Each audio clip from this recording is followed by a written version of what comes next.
Bueno, muy buenos días. Bienvenidos a todos a la sesión de pediatría del Hospital Ángeles Lomas. En esta ocasión tenemos de invitado al doctor Enrique Faugier Fuentes, que es reumatólogo pediatra del Hospital Infantil de México Federico Gómez. Este, el tema de hoy es con respecto a tiene que ver con el 10 de mayo, que es el Día Internacional del Lupus, para tratar de darle visibilidad, como todos los años, a la enfermedad. Y bueno, pues lo que se va a revisar principalmente son los nuevos diagnósticos, los nuevos criterios diagnósticos del lupus. Entonces, adelante, Enrique. Hola, buenos días a todos. Voy a apagar mi cámara y les voy a platicar algunas cositas a medida de preámbulo antes de empezar la plática. En primer lugar, quiero agradecer y felicitar a Pedro por el altruismo de plataforma académica que él patrocina y la difusión que le da, pues obviamente, a la pediatría.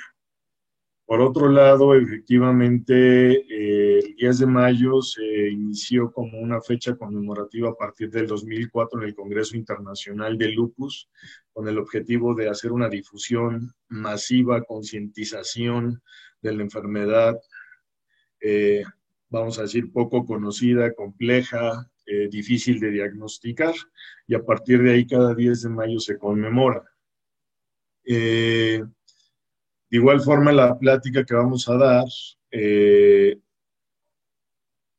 es meramente académica, sin ningún otro objetivo, y es un collage de muchas pláticas para tratar de dar una semblanza general, complementar cosas relativamente nuevas que son estos criterios y dar una visión sobre el lupus eritematoso sistémico.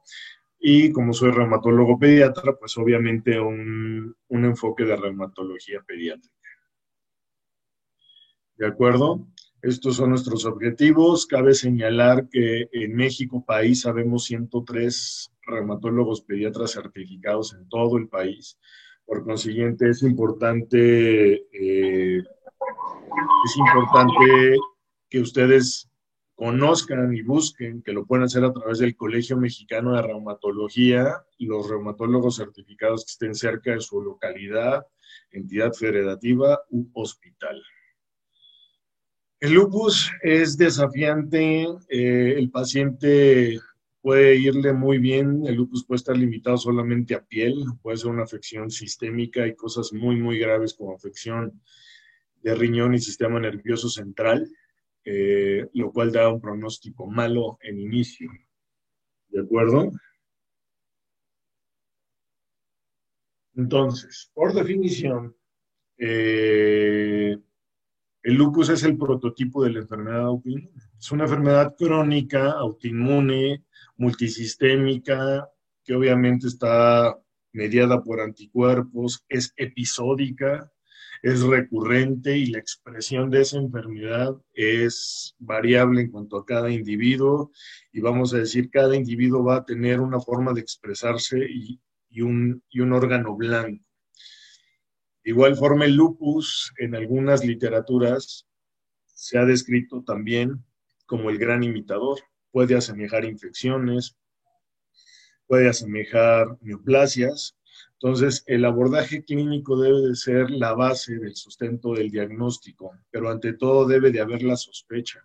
Y como ustedes saben, la sospecha va a llevar al estudio, a la evaluación, al diagnóstico, a la referencia oportuna para darle el tratamiento adecuado. Es un reto diagnóstico a todos los niveles, cada vez es más complejo, vamos a decir, diagnosticarlo por las similitudes, como comenté, con otras enfermedades. La expresión de la enfermedad difiere de cada individuo y el lupus pediátrico es muchísimo más agresivo. y la mortalidad puede ser alta, en el 95% de aquellos pacientes que no reciben tratamiento. ¿De acuerdo? Y muchos pacientes adultos, alrededor del 20%, iniciaron su patología de lupus en la edad pediátrica, y lo que hay que tener conciencia y platicarlo y tener una buena relación médico-paciente es que el paciente debe ser muy apegado al tratamiento, porque pese a ser apegado puede tener exacerbaciones o recaídas. Y lo positivo es que puede tener periodos de remisión, pero el paciente debe estar siempre en una estrecha vigilancia por parte de su médico. Entrando de lleno al objetivo de la plática, que solamente va a ser una parte descriptiva de todo el contenido de la plática, aquí viene la evolución de los criterios diagnósticos de lupus. Nosotros, desde que éramos estudiantes de medicina, los criterios los teníamos en el Harrison, en los criterios del Colegio Americano de Reumatología, siendo juicioso. Recuerden que el doctor Donato Alarcón participó en esos criterios, y esos criterios eran 11, o son siendo 11 los criterios. Los de la ACR son los vigentes, que ese es un punto importante, y de esos 11 criterios debemos de tener 4 criterios. La lista de criterios ustedes se la saben, no la pueden consultar. Entonces, esos 4 criterios pueden ser 4 más, pero de esta lista de 11 llegamos a tener una sensibilidad y una especificidad ahí descrita del 76% para sensibilidad y especificidad para el 93%. Posteriormente se hizo varias revisiones de los criterios. En el 2012 se hizo el Grupo de Colaboración Clínica Internacional de Lupus, SLIC por su abreviatura en inglés, y postularon los siguientes criterios. Pusieron que era una lista de 17 criterios, y de igual forma comentaron que ante 4 criterios se podría tener el diagnóstico. Pero uno de los puntos importantes a mencionar en este cambio de apreciación diagnóstica con los criterios de SLIC, mencionan que se puede tener, igual que los criterios de ACR 97, 4, al menos 4 de los 17. Antes eran 4 o al menos 4 de 11, aquí son al menos 4 de 17 criterios. Entonces, el sustento de la enfermedad, el fondo de la enfermedad es autoinmune, por lo tanto debe tener al menos un criterio inmunológico y un criterio clínico de esos 4 criterios. Sin embargo, un punto importante es que SLIC menciona, estos criterios del SLIC del 2012, que podemos hacer el diagnóstico con solamente 2 criterios, con un criterio inmunológico, ANA o anti-DNA, y la evidencia histopatológica de una biopsia renal que determine nefritis. ¿De acuerdo? Y esto nos va a dar una sensibilidad del 98% y una especificidad del 85%. Aquí quiero también recalcar que los criterios de ACR siguen siendo vigentes para protocolos de investigación, diagnóstico y demás. Simplemente se ha hecho una depuración para incrementar con esta nueva propuesta de SLIC del 2012 una mayor capacidad diagnóstica. Posterior a esto viene la última parte en relación a la nueva forma en la que podemos diagnosticar lupus en 1919. Y entonces la Liga Europea contra el Reumatismo y el ACR, el Colegio Americano, proponen esta nueva clasificación. Y esta nueva clasificación, el objetivo esencial es excluir a aquellos imitadores del lupus, es decir, procesos infecciosos, lupus por fármacos, neoplasias, cosas reactivas. Y entonces promueven la aplicabilidad para pacientes jóvenes, adultos jóvenes o incluso pediátricos, ¿de acuerdo? Y pusieron 7 dominios clínicos y 3 inmunológicos, dando un total de 7 dominios, perdón, de 10 dominios, 7 y 3, 10 dominios. Esos dominios los vamos a ver en unos apartados, en una tabla, y sobre esos apartados denominados dominios, que son 10, insisto, se va a hacer un puntaje, y sobre ese puntaje, la suma de 10 o más nos da el diagnóstico. ¿De acuerdo? Que son 22 criterios con distintas puntuaciones para la sumatoria correspondiente. Y esto nos va a dar una sensibilidad del 96% y una especificidad del 93%, que podemos irlo viendo ahí. Entonces, el criterio clave mandatorio o esencial debe de ser la presencia de anticuerpos antinucleares. ¿De acuerdo? O sea, cualquier tipo de estos anticuerpos antinucleares, ahí dice moteado fino que correspondería a anti-LO, anti-Ra, ¿ok? No hay que olvidar esos anticuerpos, obviamente el anti-DNA, los nucleosomas que son anticuerpos tempranos, autoanticuerpos tempranos, el anti-DNA por esencia, puede estar ahí el anti-SM, ¿ok? Y entonces ese va a ser nuestro criterio de entrada, que debe de ser con una titulación de la dilución mayor de 1,80, ¿de acuerdo? Esto ha generado precisamente en este punto, por si hay algún reumatólogo pediatra que nos esté escuchando y ellos lo saben y lo han difundido, pero ustedes como pediatras, internistas, niños, etcétera, son muy bajos esos títulos. Ha sido cuestionado eso, pero significativamente la especificidad de esos anticuerpos es lo que detonó que fuera el criterio. ¿Por qué? Porque ustedes saben que hasta el 20-30% de la población sana puede llegar a tener anticuerpos antinucleares, mas sin embargo no tiene los otros datos o no tendría otros anticuerpos. El hecho de decir presencia de antinucleares tampoco excluye que en el abordaje del paciente no se tome anti-DNA, anti-ISM, anticardiolitinas, anticoagulantes, glicoproteínas, RNP, etc. ¿Ok? Y vienen los criterios aditivos que vienen ahí señalados, que el punto importante es que ese criterio que vamos a ver en las casillas de las tablas que vamos a ver adelante, no sean causa de alguna otra patología, ¿de acuerdo? Vamos a decir que la trombocitopenia sea por efecto tóxico de un fármaco, por ejemplo, ¿ok? Y que ese criterio al menos esté presente por alguna ocasión, no tiene que ser persistente en presencia, ¿de acuerdo? Se debe de tener un criterio clínico al menos, no estrictamente pueden ocurrir en forma simultánea y dentro del dominio se va a utilizar el criterio que tenga mayor puntuación. No se van a sumar dentro de los apartados que vamos a ver. Si hay varios en ese apartado no se suman todos, sino se suma el de mayor puntuación.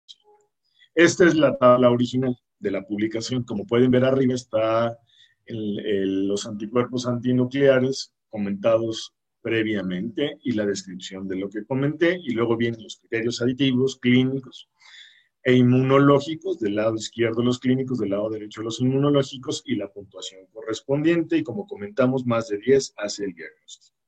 Aquí está en una forma más amplia, más desglosada para que lo vean, con las denominaciones correspondientes de dominios clínicos e inmunológicos, dominio constitucional, cutáneo, artritis, dominio neurológico, después vamos a mencionar sobre eso, la serositis, y del otro lado, los inmunológicos con la afección de anticuerpos, beta 2, anticardiolipinas, el complemento, DNA y anti-SM, como lo he mencionado. Podríamos hacer una lista de cotejo al momento de evaluar a nuestro paciente, ¿ok? Pero la parte clínica es nuestro sustento. O sea, si llega un paciente que nos refiere cansancio, fatiga, fiebre, artralgias o artritis evidente, más lesiones cutáneas en rostro o en alguna otra parte de la economía corporal, ¿ok? O tenemos cambios de personalidad o cosas más graves como crisis convulsivas, migraña y demás, nos puede orientar a empezar el abordaje y excluir las causas infecciosas, tumorales, etcétera. ¿De acuerdo? Entonces, para no entrar en el desglose de cada uno de los puntos, simplemente aquí la ilustramos, ¿no? En forma clínica, esta gráfica pues representa todos los criterios en los cuales a nivel del sistema nervioso central podemos tener cefalea tipo migrañosa constante, podemos tener alteraciones de conducta, entre depresión, agresividad, deterioro cognitivo, pérdida de funciones, de memoria, cálculo, etcétera. Tenemos el eritema malar clásico en alas de mariposa que representa la imagen convencional del lupus, que siempre, ese es un dato clínico importante, se respeta el surco nasolabial. Tenemos a nivel cutáneo el fenómeno de Raynaud, que ese fenómeno de Raynaud puede estar en diferentes fases, eritematosa, cianótica, o puede también relacionarse a problemas trombovasculares, como la relación que tiene con el antifosfolípido, entonces tener una trombosis de algún miembro pélvico o tener un evento vascular cerebral a nivel sistema nervioso central. ¿De acuerdo? Las úlceras orales, recuerden que no son dolorosas y están en paladar. La serositis, pues podemos tener derrame pericárdico, derrame pleural, podemos tener una carditis o miocarditis, de igual forma, o afecciones valvulares. Recordemos el riñón, que va a estar en algún momento con cierto grado de afección, que puede ser desde una proteinuria en el examen general de orina, datos de proteinuria significativa o nefrótica, con todo lo que conlleva, tener el paciente un datos de síndrome nefrótico o nefrítico por la afección del riñón, el paciente puede estar edematoso, ¿de acuerdo? La caída de cabello también es evidente, ¿ok? Recordemos que podemos tener fotosensibilidad y eritema malar relacionado. La fotosensibilidad no solamente va a ser al rostro, sino obviamente la fotosensibilidad, perdón, no solamente va a ser relacionada al rostro, sino áreas expuestas al sol como antebrazos, la parte del cuello expuesta al sol, ¿de acuerdo? Entonces, ustedes ya saben esa parte clínica que podemos y sospechamos para de ahí iniciar nuestro abordaje. Recordemos que la artritis también no es deformante en el caso del lupus. Y entrando a la parte de edad pediátrica con lupus, pues es muchísimo más agresivo, tiene mayor afección a nivel renal y neurológico, predominantemente en afroamericanos, latinos, mexicanos, ¿ok? El paciente, recuerden que es un niño, entonces está en el primer capítulo de pediatría, que es crecimiento y desarrollo, entonces puede perder habilidades neurológicas, la misma enfermedad como tal, dañarlo cognitivamente o por su enfermedad, ausentismo escolar y lo que puede llegar a representar. Hasta el 3% de los trasplantes renales en niños son por lupus y puede tener una mortalidad alta del 22%. En literatura internacional, la afección renal es 0% de causa de muerte actualmente, entonces debemos ser muy minuciosos y si el paciente por alguna circunstancia nos llega ya en insuficiencia renal, hay que luchar por ese riñón para ver si podemos recuperar algo o toda la función renal para evitarle el trasplante o la diálisis. Si llegamos a la situación de trasplante, pues obviamente aquellos que estuvieron en el GIM saben del programa tan exitoso que tenemos de trasplante renal aquí en el hospital con el doctor Varela, ¿de acuerdo? Entonces siempre hay que buscar salvar el riñón y el salvar el riñón también significa un diagnóstico oportuno, una referencia temprana para evitar complicaciones. Aquí viene en forma resumida en esta gráfica cómo el paciente va a desencadenar el proceso de autoinmunidad. La presencia de anticuerpos puede estar presente redondeando 3, 5, 7 años antes de la presencia de los síntomas clínicos evidentes y posteriormente los datos inflamatorios que se van a traducir en nefritis lúpica, neurolupus, carditis, afección hematológica, etcétera. ¿De acuerdo? Al final esto se resume que el paciente genéticamente susceptible, ese individuo genéticamente susceptible bajo influencias, disparadores, modificadores de epigenética, va a desarrollar la enfermedad al perder la tolerancia inmunológica y entonces el paciente va a tener autoanticuerpos que en una forma simple de decirlo es no los va a depurar y por consiguiente va a empezar el problema de las manifestaciones clínicas. El lupus es multifacético, afecta todos los órganos, como lo pusimos en su definición, ¿ok? Es multiorgánico, de tal forma que cada paciente va a tener ciertas manifestaciones o manifestaciones consecutivas, simultáneas, alternantes, episódicas, y depende mucho del diagnóstico y del tratamiento apegado a las guías. Eso es muy importante que después lo vamos a sobresaltar. ¿De acuerdo? Recuerden que a nivel hematológico podemos tener citopenias de leucopenia menor de 4,000, linfopenia menor de 1,000, plaquetas menor de 100,000, ¿de acuerdo? La anemia puede ser evidentemente hemolítica, la artritis ya dijimos que no es deformante, el neurolupus se tiene que excluir de alguna otra situación neurológica tipo toxicomanías, trastornos de conducta catalogados en el DSM-4R o la versión que vaya. Igual forma la afección renal. Muchos de los pacientes, recuerden, llegan al servicio de nefrología o llegan a urgencias por afección renal y de ahí es la punta del iceberg para determinar qué es lupus. ¿De acuerdo? El lupus puede estar determinado o limitado exclusivamente a piel, que es en lo mejor de los casos. El lupus cutáneo se puede manifestar como tipo vasculitis, algo equivalente a lo que a veces vemos como en la púrpura de Heno-Schollen, hoy actualmente denominada vasculitis por IgA. Puede tener lesiones o placas eritematosas, confluyentes, insisto, expuestas al sol. ¿De acuerdo? Y el eritema malar clásico, no todos los pacientes tienen la tez blanca, por consiguiente, los pacientes de tez morena, hay que ser minuciosos en la evaluación clínica, apoyarnos con el dermatólogo, valorar desde biopsia de piel o algunas otras circunstancias como capiloroscopía, que es una situación que está teniendo mucho auge e utilidad en reumatología. No confundirlo con acné. El lupus eritematoso cutáneo puede ser también la punta del iceberg para determinar algo sistémico o ser el inicio del lupus sistémico. También muchos pacientes llegan por la acertada evaluación de los dermatólogos, porque el paciente acudió por un supuesto acné, por un eritema. El dermatólogo los evalúa desde el punto de vista, obviamente, de la lesión local, hace su evaluación integral, incluyendo, insisto, la capiloroscopía, y por consiguiente, ante la sospecha, muchas veces hace una evaluación extraordinaria de llegar el paciente al consultorio de reumatología ya con anticuerpos, fotos de capiloroscopía y un resumen diciendo que el paciente tiene lupus con una acertada referencia temprana. De tal forma que el lupus cutáneo puede ser el pivote o puede estar relacionado al lupus sistémico o ser una de las manifestaciones propias del lupus sistémico. Aquí vemos un ejemplo de la inmunofluorescencia de piel, los infiltrados inflamatorios, ¿de acuerdo? Y vemos lo que les comentaba de la capiloroscopía.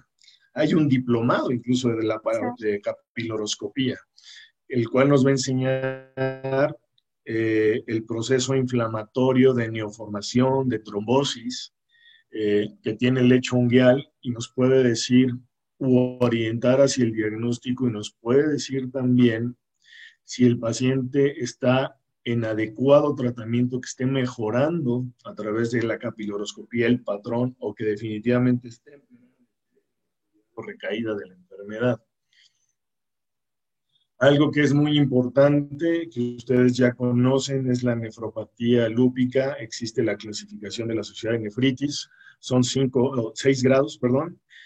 Lo ideal, y aquí sí quiero ser muy puntual, se debe de hacer por rutina biopsia renal, como lo mandan las guías, en todos los pacientes lúpicos que se documente afección renal, es decir, hipertensión, proteinuria, hematuria, cilinduria.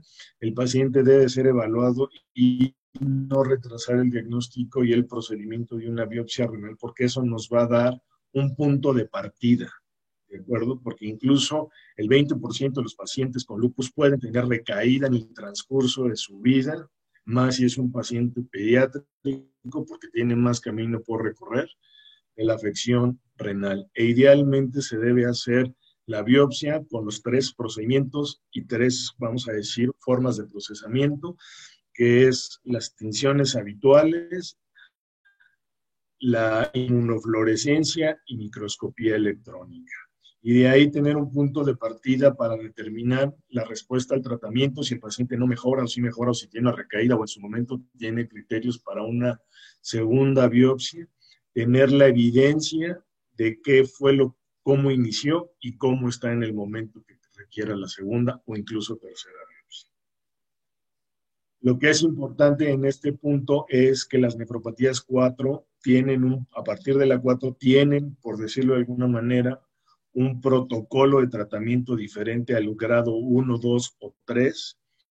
El grado 4 está el clásico protocolo de Lehmann, que tiene como base las infusiones de ciclofosfamidas mensuales, que el esquema pues obviamente depende del reumatólogo, y las salvedades que actualmente se proponen para evitar toxicidad, riesgo de falla ovárica, etcétera. En relación a lo que comenté, precisamente aquí están las guías publicadas en lo que menciono de cómo se debe tratar y el diagnóstico histopatológico. Ahora, como comentamos y reiteramos, la afección en edad pediátrica es más frecuente neurológica y nefrológica, y esos dos puntos dan un hándicap negativo, un pronóstico sombrío al paciente. Entonces tenemos que controlar, hacer una remisión de esa enfermedad para mejorar la calidad, la función renal y la capacidad autónoma del paciente con una integridad neurológica. La alteración neurológica se puede dividir en sistema nervioso central y periférico y lo pueden presentar del 20 al 90% de los pacientes. Es la mayor causa de mortalidad. Normalmente se presenta al inicio de la enfermedad con conductas aberrantes o simplemente los padres del niño o la pareja, el cuidador del adulto dicen no es la persona que yo conocí, se comporta raro, a cosas extremas de alucinaciones, manías, conductas agresivas, depresión o eventos vasculares cerebrales. El Comité de Nomenclatura de Neurolupus en el 99 del Colegio Americano de Reumatología estableció 19 circunstancias para diagnosticar neurolupus y como lo comenté, tiene que estar excluido cualquier otra situación que den esas manifestaciones incluidas en el DSM-R de alteraciones neurológicas y de igual forma y dando refuerzo al apartado de los criterios que mencioné nuevos del 2019 de la iniciativa europea y del ACR, deben de excluirse otras cosas, ¿de acuerdo? Si en algún momento se han tomado anticuerpos en líquido cefalorraquídeo, que se supone ser un ultrafiltrado plasmático, pues no debe de haber presencia, si han aislado. Es controversial decir que si la presencia de anticuerpos tipo ANA, anti-DNA por sí sola, y en cuanto a diluciones o titulaciones que no están establecidas, tiene una correlación directa con la actividad o la agresividad de la enfermedad. Recuerden que hay anticuerpos específicos tipo neuronales para determinar o correlacionar precisamente el neurolupus, ¿de acuerdo? Y aquí están divididas las circunstancias que había comentado en sistema nervioso central y periférico. Al final suman 19, ¿de acuerdo?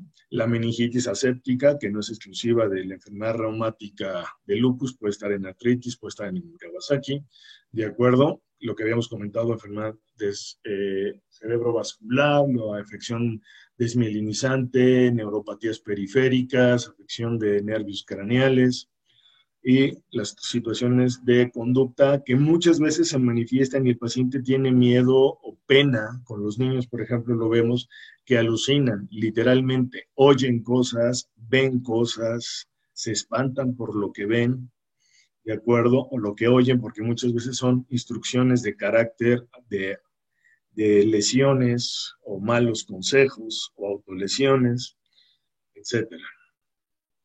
Aquí podemos ver la asociación de eventos vasculares. Ahora, ¿cómo vamos a abordar al lupus? Predominantemente el lupus pediátrico.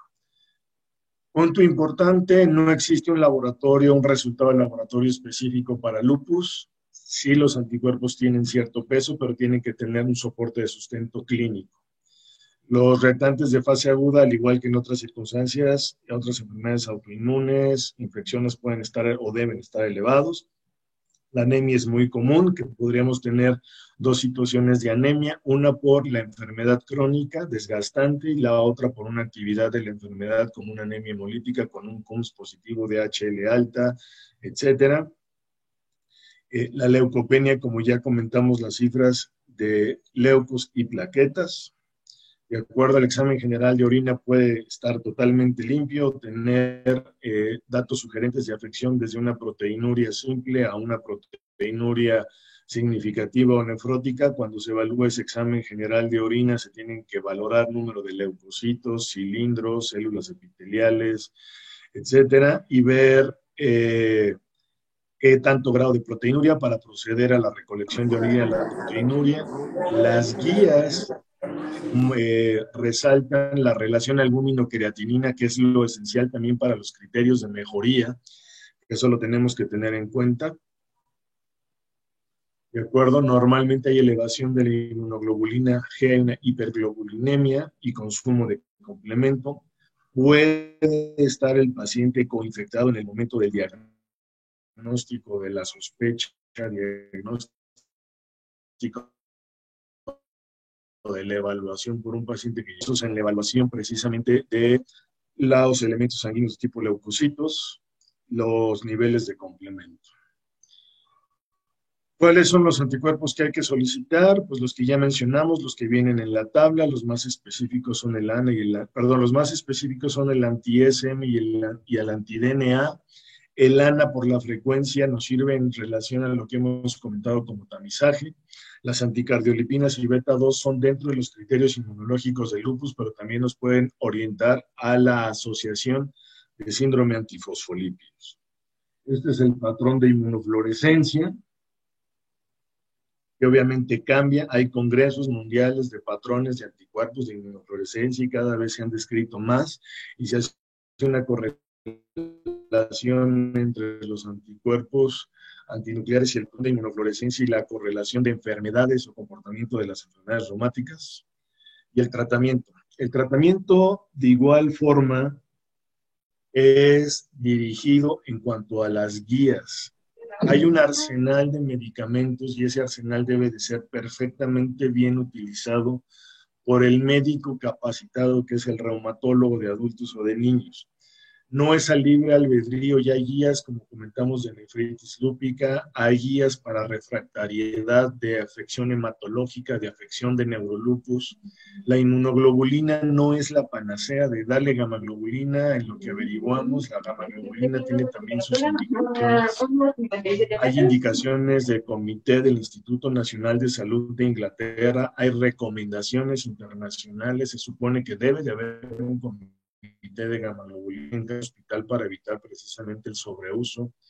Está la terapia biológica que normalmente se usa ante refractariedad, sea renal, hematológica, neurológica, ¿de acuerdo? Y pues se dará de acuerdo a las características del paciente en relación a la actividad y tipo de órganos afectados, como si hay concomitante afección renal, hematológica, neurológica, se hará la combinación con un tratamiento específicamente dirigido. Entonces, la sobrevida de un paciente con lupus pediátrico puede ser hasta del 95% o más si se diagnostica y se trata bien y a tiempo. 96% a 10 años, la tasa de mortalidad, y eso sí es algo súper documentado. Aquí quiero hacer énfasis. En promedio, un paciente, independientemente de lupus, con enfermedad reumática pediátrica, sea lupus, sea artritis, sea esclerodermia, tarda en promedio de 3 a 6 meses en llegar al reumatólogo pediatra. Los más rápidos por los cursos de la enfermedad llegan en mes y medio, que es la evaluación temprana. Pero hay pacientes que tardan 18 meses y eso obviamente demerita el pronóstico y la sobrevida porque pudimos haber evitado una insuficiencia en el caso del lupus. Y la otra circunstancia es el acceso a los medicamentos. Eso inequívocamente es una clave para la sobrevida, el acceso a la salud, el acceso a los medicamentos que requiere el paciente para que le vaya bien y controlemos esa enfermedad. Al ser una enfermedad crónica, hay un desgaste en todos los sentidos en el núcleo del paciente, con la familia, porque son ausentismos laborales, estrés económico, dependencia de ir al hospital, ausentismo escolar, la situación con los amigos que pueden generar algo de discriminación o la otra circunstancia, el paciente con efecto de esteroides, Cushing, puede ser víctima de bullying, ¿de acuerdo? El personal de salud siempre debe estar atento porque los pacientes reumatológicos y más los lúpicos, y como yo siempre lo he dicho, son extraordinariamente traicioneros. Pueden estar bien ahorita en la mañana y en la tarde te hacen una hemorragia pulmonar o una trombosis pélvico o te empiezan a convulsionar o empiezan con fiebre y resulta que están sépticos y es muy complejo discriminar entre actividad de la enfermedad y proceso infeccioso o la forma concomitante de infección y actividad. Entonces, el manejo debe ser totalmente integral, multidisciplinario, que eso es súper importante, como lo he mencionado en el transcurso de la plática, valoración oftalmológica por el uso crónico de esteroides para ver que no haya glaucoma, catarata, eh, la valoración de dermatología para monitorear si quieren de la capiloroscopía o el efecto de la piel, si se hicieron estrías por el efecto chinoide, valorar el proceso de nefrología con afección renal, la hipertensión asociada que pueden llegar a tener por el uso de esteroides o propio por la patología, si se nos infecta en la parte de infectología con los esquemas antibióticos, si el niño está grave y va a terapia intensiva, pues obviamente el soporte vital de los intensivistas. Las conclusiones de la plática es que debemos siempre tener la sospecha clínica que existe el lupus en pediatría, que es una enfermedad agresiva y potencialmente mortal, que tiene pronóstico, como ya lo saben, y que la referencia oportuna ante la sospecha va a mejorar la calidad del paciente y el acceso a la salud. Eso modificará, es lo que sí podemos contribuir. Todo lo que les comenté y haciendo un análisis de los nuevos criterios, nosotros hicimos un estudio para validación de los criterios, estos nuevos criterios que les mencioné del 2019, del EULAR, aplicados en pediatría. Realizamos 100 pacientes y 100 controles, les aplicamos los 3 criterios que mencioné. Esto sirve a manera ilustrativa de resumen de la plática, cronológicamente los criterios que mencionamos, y obtuvimos los siguientes resultados, con una mayor especificidad y sensibilidad, como lo pueden ver comparados con los otros 2 criterios de SLIC y de ACR. Este trabajo se presentó en el Congreso de PRES, que es en forma oral, que es el congreso más prestigioso mundial de reumatología pediátrica, el año pasado. Tuvimos buenos comentarios y las conclusiones que es el primer estudio en pediatría, nuestra sensibilidad del 98% y especificidad del 100% nos dio unos valores predictivos adecuados, positivos y negativos. ¿Ok? En cuanto a conclusión, pues obviamente ustedes ya saben que predomina el sexo femenino. ¿Ok? Las especificidades fueron muy, muy aceptables, pero lo más importante, los criterios deben usarse con precaución por personal calificado y el criterio clínico médico reumatológico prima sobre el grupo de clasificación. Eso es importante porque nos ha pasado que de repente nos dicen, doctor, tenemos un paciente aquí o allá y tiene este grado de actividad y tiene el diagnóstico con esto. Entonces ya nos traen muy acomedidos el grado de actividad lúpica y la tabla con los criterios aplicados y no tienen la experiencia de que los criterios no son sumatorios, son del mismo apartado, está bien, amor, está bien, que se usa el mayor de los apartados del de mayor puntaje. Cualquier duda estoy a sus órdenes, la mayoría de ustedes tienen mi celular, mi correo, y agradezco nuevamente a Pedro la difusión con el objetivo que se tiene del mes completo de la difusión del lupus. El 10 de mayo es el día clave, pero pues coincide con la fecha del festejo de las mamás en nuestro país. Y agradezco su atención. Muchas gracias, Enrique. Bueno, hay algunas preguntas. El doctor Sion Farca quiere comentar algo. Doctor, ¿quiere Hola, comentar? Muy buenos días, Enrique. Muchas gracias. Desafortunada o afortunadamente yo no veo niños. Soy internista, pero sí estoy muy enfocado en esta enfermedad y siempre tenemos que estar dependiendo mucho de la situación socioeconómica, pero cuando vamos a someter a los pacientes, y esto hay que ser muy claro, a tratamientos crónicos, deberemos de excluir siempre tuberculosis latente, ¿no? Sobre todo en adultos. Y sobre todo porque van a estar en algún momento sometidos a esteroides a largo plazo. Y como esto no termina solamente en la edad pediátrica, sino que va evolucionando hacia la adultez, pues también estar muy al pendiente de la de osteoporosis. ¿Qué opina usted de esto? Hágame algún comentario, por favor. Es muy buen y acertado comentario. En primer lugar, hacer un paciente que va a tener una enfermedad, bueno, que tiene una enfermedad y va a tener un tratamiento a largo plazo de inmunosupresión, y es un niño, y si las condiciones lo permiten, el primer punto es vacunar. Vacunarlo del esquema que le falte, antes de inmunodeprimirlo si las circunstancias lo permiten. Evidentemente, el uso crónico de esteroides genera muchas situaciones como osteoporosis. Entonces, es importante, y dentro del tratamiento viene la suplementación de calcio, vitamina D, se hace monitoreo cada X tiempo niveles de vitamina D, se les favorece que hagan ejercicio. De igual forma, el monitoreo por el uso crónico de esteroides, lo comentamos de oftalmología para catarata, glaucoma. En su momento tenemos también programa para meterlos a densitometría, ¿de acuerdo? La obesidad también no ayuda, entonces tendríamos que tener ese programa multidisciplinario de dieta. Los requerimientos calóricos de un niño con enfermedad reumática pueden ser de hasta 5,000, 6,000 kilocalorías al día, depende del desgaste que tenga por esa enfermedad. Deben de tener un programa idealmente de nutrición como está escrito en la literatura.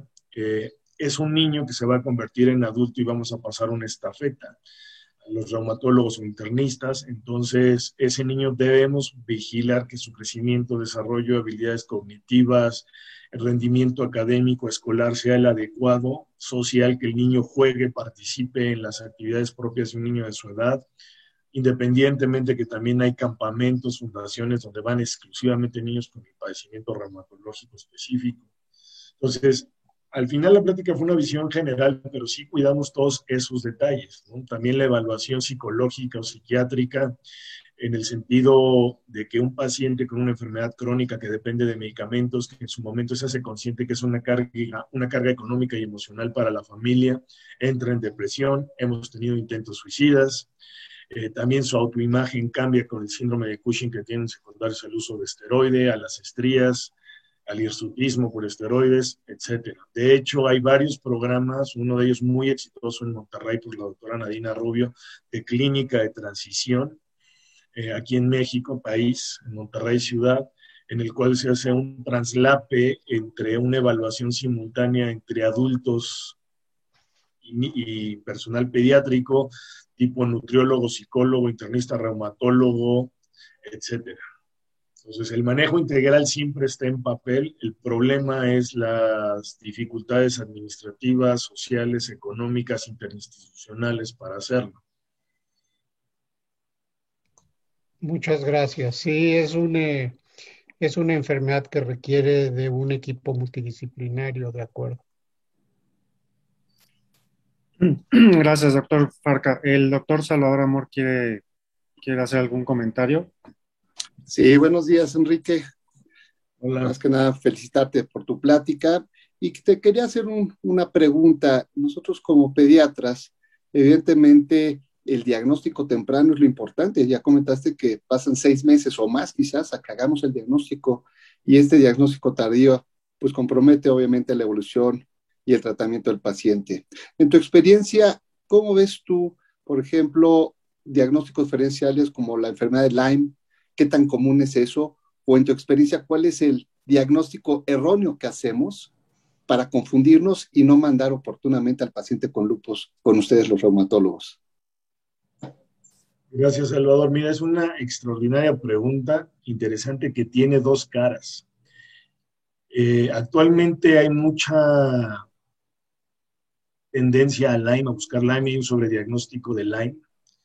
Y de igual forma, yo creo que la evaluación, un Lyme no te va a dar citopenias, por ejemplo, o un Lyme no te va a dar relativamente una serositis, o no te va a dar una insuficiencia renal, etcétera. Te puede dar artritis, te puede dar neuropatía, te puede dar crisis convulsivas del neurolyme. Entonces, si es un diagnóstico diferencial, intencionalmente se debe de buscar y excluir con las pruebas adecuadas. La otra circunstancia en la que yo me he visto dentro de la experiencia es que muchas veces los papás, porque escucharon que Lyme asemeja al lupus, se clavan con la idea de que va a ser Lyme y van y buscan y rebuscan hasta que alguien les diga es Lyme. Y está reportado en la literatura el mal diagnóstico de Lyme que genera muerte en pacientes lupus. Y la base de esta situación y estos artículos es que las pruebas aplicadas para ese supuesto diagnóstico de Lyme no son pruebas validadas, o sea, no tienen registro, no son pruebas validadas para Lyme, de las cuales acudieron a no sé qué centro nacional o extranjero, con no sé qué médico, y les dijeron, sí, tiene Lyme, aquí está la prueba, y esa prueba no está ni validada ni consensada, se quedan con el diagnóstico de Lyme, y al rato el paciente está con derrame pericárdico, serositis, cero de plaquetas, gravísimo en terapia intensiva, y entonces pues ya entramos nosotros, o aún pacientes que ya tienen el diagnóstico, el papá te dice, no, es Lyme, pues bueno, es Lyme. Claro, sí. Muchas gracias. Sí, es muy común esa necesidad de hacer un diagnóstico, como que piensan que el Lyme es una enfermedad que se cura, el lupus no. Y sí, y te lo digo por experiencia, y por eso te quería hacer la pregunta. Los papás exigen casi el diagnóstico de Lyme con esa esperanza de que no sea lupus, ¿no? Exactamente, bajo ese criterio. Exacto. Muchas gracias, felicidades. Gracias. Gracias, Enrique. Digo, doctor Amor, el doctor Jacobo Borboy quería hacer una pregunta, no sé si la quiere hacer, doctor.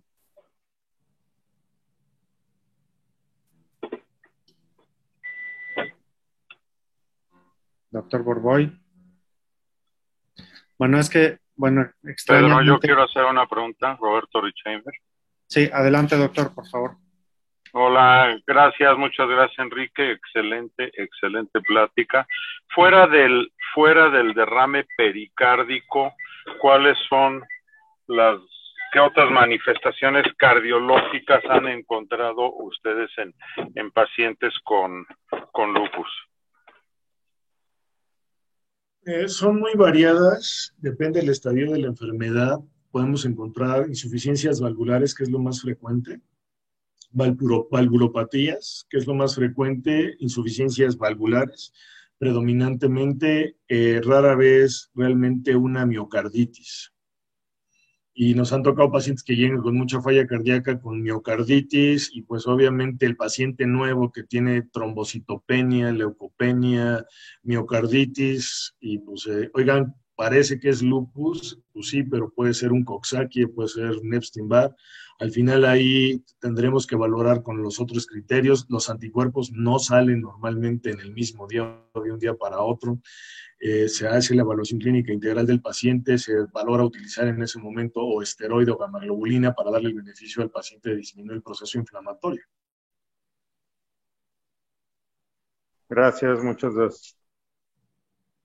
Gracias, doctor. ¿Alguien más quiere hacer alguna otra pregunta? A ver, es que el doctor Borboy hace una pregunta que dice, lo que pasa es que me lo mandó por mail, no sé por qué, pero dice, menciona que títulos de 1,80 de ANA ya son suficientes para considerar el diagnóstico. Si es normal en mujeres y en adolescentes tener títulos muy por arriba de eso, ¿cómo se valoran? Gracias. Recuerden que los anticuerpos son por dilución, no son un valor ordinal. Entonces es la primera lectura 40, 80, 160, 320, 640. Entre más altos sean los anticuerpos, digamos, está más presente la enfermedad o más activa, porque es un parámetro también de actividad. Si yo tengo un paciente ya diagnosticado y tiene en algún momento datos clínicos de actividad y afección en algún otro parámetro de laboratorio que empiece con alguna citopenia, empiece con fiebre, exacerbación de lesiones cutáneas, puedo tomar unos anticuerpos ANA y anti-DNA y puedo determinar con los títulos si tenemos mayor o menor actividad con ANA o anti-DNA, ¿ok? 80, digamos que es la segunda dilución en la cual es positivo. El hecho es de 80 para arriba. Por eso hice la observación cuando mencioné la tabla de los nuevos criterios propuestos. El Euler, 80 para arriba. Al ser 80 ya es positivo, ya sería suficiente el criterio mandatorio de los anticuerpos antinucleares. Faltaría hacer la sumatoria en los criterios nuevos propuestos del resto de los apartados que señalamos con el puntaje. Si fueran el resto utilizando que son vigentes, insisto, los de ACR 1997, los ANA sean 80, 1360 o 5000 o 10,000 que hemos visto, pues sean lo mismo, es positivo, punto. No porque sea el título más alto da mayor valor o ponderación en relación al criterio. Al final, o es el criterio ponderal o es uno de los criterios, punto, más los otros criterios que se te sumen. Muy bien, perfecto.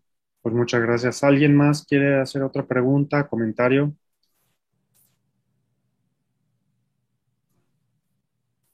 Bueno, pues si no, no sé si quieras hacer algún comentario final, Enrique. No, agradezco, pues obviamente tu labor altruista de tener esta plataforma académica de difusión y la oportunidad que nos diste para difundir el lupus. Bueno, pues damos por terminada la sesión. Muchas gracias a todos por asistir y estará disponible en video en los próximos días en YouTube. Gracias.